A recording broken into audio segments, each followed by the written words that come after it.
कई बार सुनाया सत्संग में, एक ब्राह्मण बड़े विद्वान शास्त्र के ज्ञाता, जैसे आप ही सत्संग सुन रहे हो, उनकी सत्ता के बिना पत्ता नहीं हिलता। तो जो हमने दुराचार किया गोविंद आपने कराया भोगो,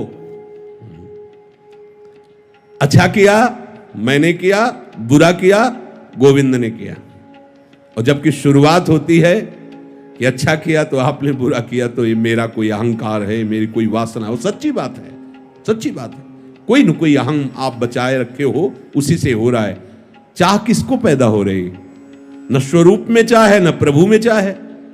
तो ये जो चाह पैदा हो रही है देहाभिमान में है। देहाभिमान नहीं होगा तो चाह नाम की वस्तु नहीं होगी। बहुत सुंदर उन्होंने उपवन लगाया था, बगीचा, सुंदर बावड़ी, कुआं आदि। बैठे हुए थे, एक गाय अंदर आ गई, वो घास चरते हुए, कई फूल के पौधे भी है। यद्यप उनका मारने का उद्देश्य नहीं था, उन्होंने से एक ईंट उठाई, ऐसे कंकड़, और भगाने के उद्देश्य सीधे उसके मस्तक पर लगी और गिरी, मर गई। गौ हत्या प्रकट हुई। वो तपस्वी थे और विद्वान भी थे। गौ हत्या ने कहा हमें स्वीकार कीजिए, अभी आपने बहुत बड़ा अपराध कर दिया। तो नहीं, हत्या तो मैंने नहीं की। हाथों में देवराज इंद्र का वास है, अलग अलग शरीर के अंगों में देवताओं का वास है। तो ये हाथ के द्वारा कंकड़ उठा के मारा जाना ये देवराज इंद्र का है, और ये ब्रह्म हत्या, गौ हत्या उन्हीं के पास, देवराज इंद्र के पास गौ हत्या गई और कहा मुझे स्वीकार करो। तो उनका कब अपराध हुआ है शाम से? उनका ब्राह्मण देवता ने ऐसा कि हाथ में देवराज इंद्र का वास है। एक धनी मानी पुरुष के रूप में गए, फल फूल भेंट करी, प्रणाम किया, पंडित जी कितना सुंदर बगीचा, किसने लगाया? मैंने, ये सब मैंने 10वें वर्ष से पानी लगा के, खाद लगा, सींच के ऐसा बगीचा प्रशंसनीय। कुआं भी बहुत सुंदर निर्माण किया है, किसने? मैंने। ये गौ हत्या किसने की? गौ हत्या से कच्चा चढ़ो, इसको बहुत विद्वान बनता। हमारी दशा कुछ पंडित जी वाली है, नहीं? बुरा आचरण हुआ भगवान ही कराते हैं, सही आचरण हुआ पोस्टर में लिखवा दिया, नहीं चलेगा, नहीं चतुरई चतुर शिरोमणि से नहीं चलने वाली। साधन काल में प्रकृतिजन्य गुणों से सर्वथा अतीत हूं, ऐसा अनुभव ना होने पर भी जब साधक ये मान लेता है कि मैं प्रभु का हूं, अब मेरा सारा भार प्रभु के ऊपर है, प्रभु मुझे जैसे चलाना चाहे वैसे चलावें। यद्यपि अभी समर्पण नहीं हुआ, ये समर्पण की भावना बन रही, तो हमारे अंदर जो संकल्प विकल्प है वो बंद नहीं होंगे, ध्यान रखना। हमारे अंदर चाह का जो क्रम है वो बंद नहीं होगा, हमारे अंदर जो संसारिकता वो बंद नहीं हो जाएगी, अच्छे से समझना। पर सही बात आगे लिखा है, सही बात यह है कि ये मान्यता तुम्हें मुक्त करके ही छोड़ेगी। देखो, डरना नहीं है। ये जो प्रवाह चल रहा है, जैसे कई किलोमीटर से धारा आ रही हो और पीछे पानी रोक दिया गया हो, तो वहां रोकते ही पानी यहां थोड़ी बंद हो जाएगा, थोड़ा समय लगेगा, वो पानी निकलते निकलते फिर खत्म हो जाएगा।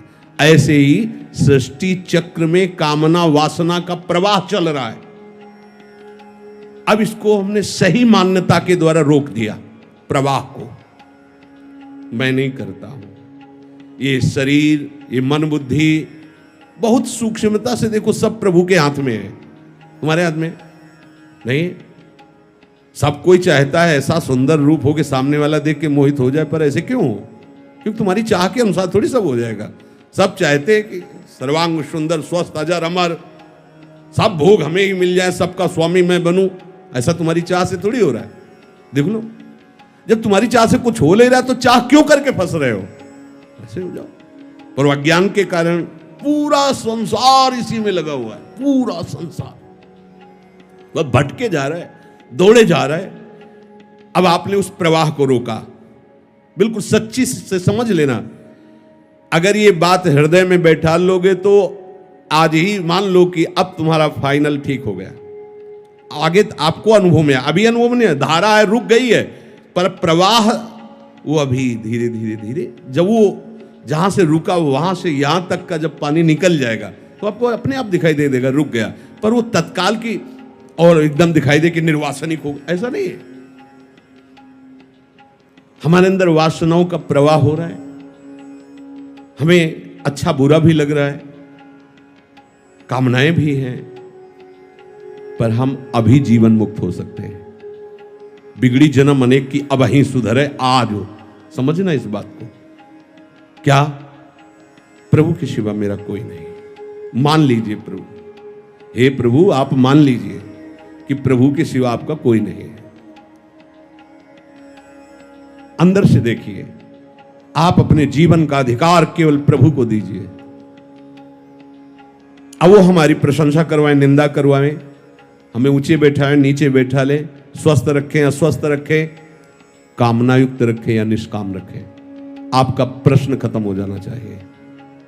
बिल्कुल एकदम अभी वृंदावन धाम में बैठे हुए चर्चा हो रही, इसमें संशय करने की जरूरत नहीं। बिल्कुल आप योगक्षेमम भाव में हम तेषाम अहम समुद्धरता अहम त्वाम सर्व पापेभ्यो मोक्षयिष्यामि मा शुचा।